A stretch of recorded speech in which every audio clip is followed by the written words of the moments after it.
Hello, and welcome to our podcast, Acts, Verse by Verse, brought to you by Teleios.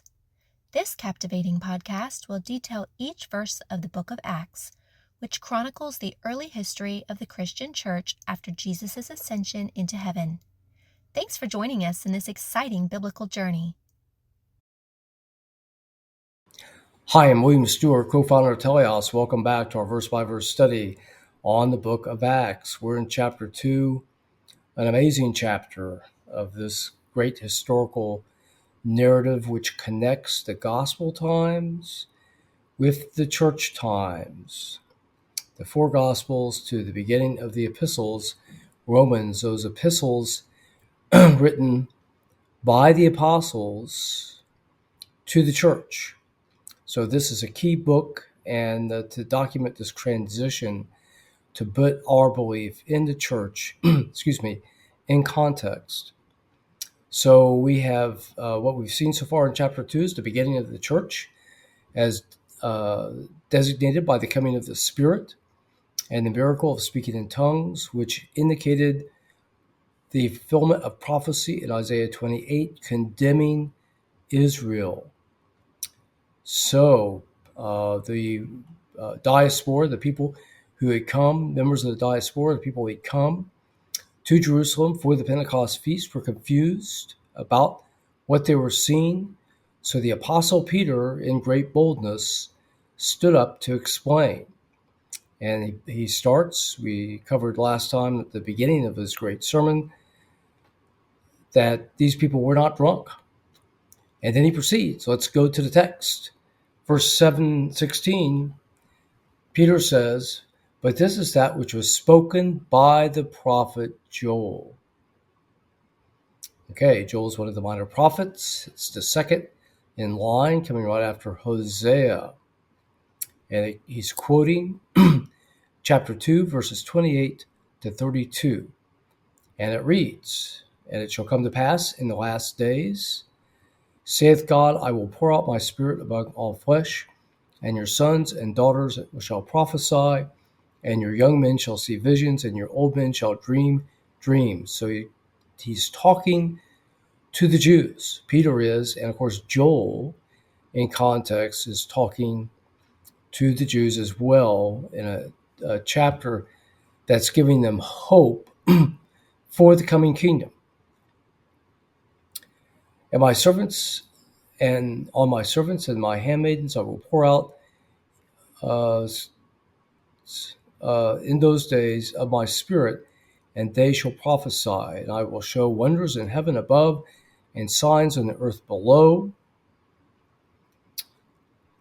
blood, fire, and vapor of smoke. And the sun shall be turned to darkness, and the moon into blood, before the great and notable day of the Lord come. And this is a key verse then in Acts 2:21, ending this prophecy, "And it shall come to pass that whoever shall call upon the name of the Lord will be saved." So what's Peter doing? Why is he quoting this verse? To where is he leading?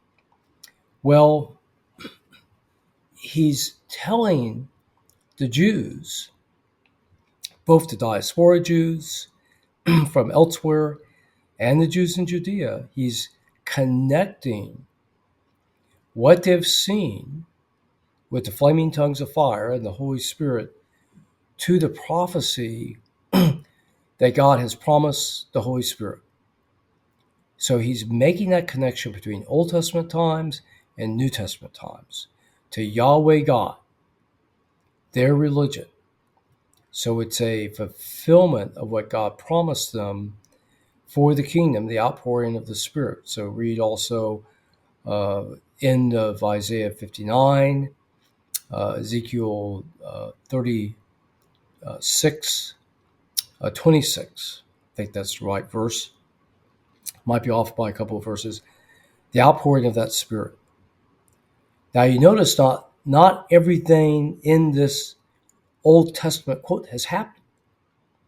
The prophecy, the vapor, the smoke, the signs in the heavens. Why is that? Well, this happens at the second coming. So the final kingdom which Christ delayed because of disobedience of Israel. Read Matthew 13, the Matthew 21 and 22, that the kingdom had been taken from the Israelites because of their disbelief. Basically, they call Christ Satan.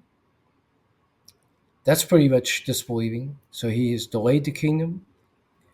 Those aspects of the kingdom, Christ's return and ruling, are delayed. However, the spiritual aspects of the kingdom have come in Acts 2.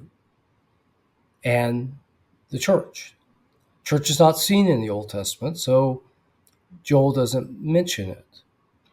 And importantly, with the differences between the first and the second coming, from the suffering Messiah and the victorious Messiah, also are not seen in the Old Testament in terms of time.